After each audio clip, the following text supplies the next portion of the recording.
He hadn't slept in 3 nights. His mind just wouldn't stop. Every thought led to another. Every answer raised a new question. People said he was too smart, but no one knew how heavy his thoughts really were. And that night, something inside him finally broke. Beat. Silence. Because sometimes it's not life that destroys us. It's the storm inside our own mind. Ethan was a 29-year-old designer living in a glowing city. Skyscrapers, coffee cups, deadlines. From the outside, he looked successful. But inside, he lived in chaos.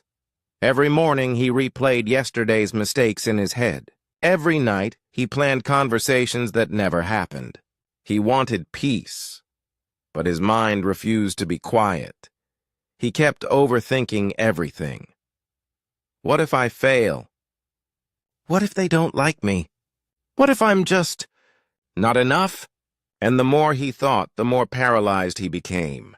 He missed opportunities not because he wasn't capable, but because he kept analyzing instead of acting. One day, Ethan got a big chance.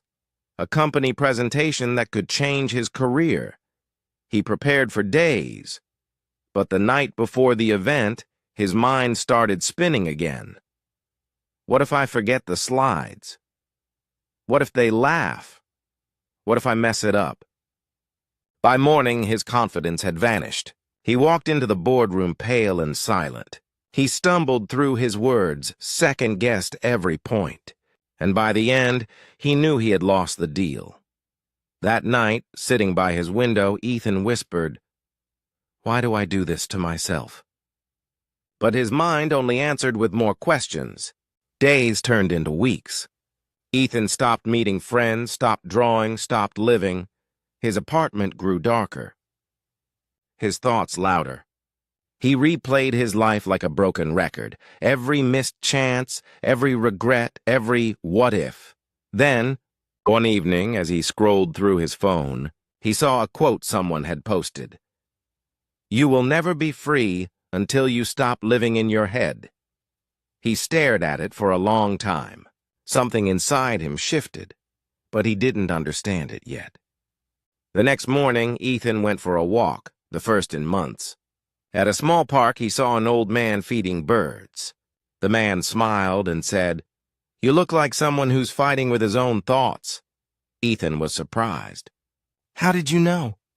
The man chuckled. "Because I fought the same war for 40 years. He paused, looking at the sky. "You think too much, don't you? You rehearse life in your head instead of living it." Ethan sighed. "I can't stop. Every time I try, my mind just finds another reason to worry." The old man nodded. "That's because you treat every thought as truth. But thoughts are like clouds. They come and go. You don't have to chase them." That night, Ethan couldn't forget those words. He sat quietly and noticed his thoughts. They came, and he watched them pass. For the first time, he didn't argue with them. He just breathed. The noise inside began to fade, and something he hadn't felt in years returned. Peace. Over the next weeks, Ethan started living differently. He spoke less, acted more.